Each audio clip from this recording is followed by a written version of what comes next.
Отново включване от Бадо и Цеко. Сега да ви кажа първата стъпка, която той прави.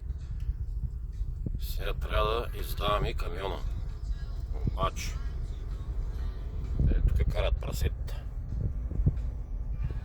от земята и колят.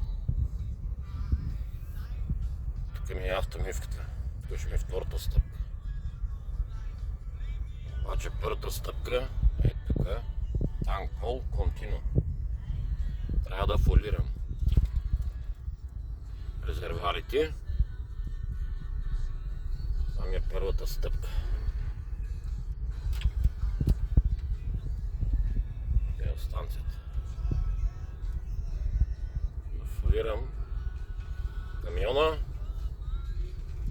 и после втората стъпка да отида да го изкъпят камиона.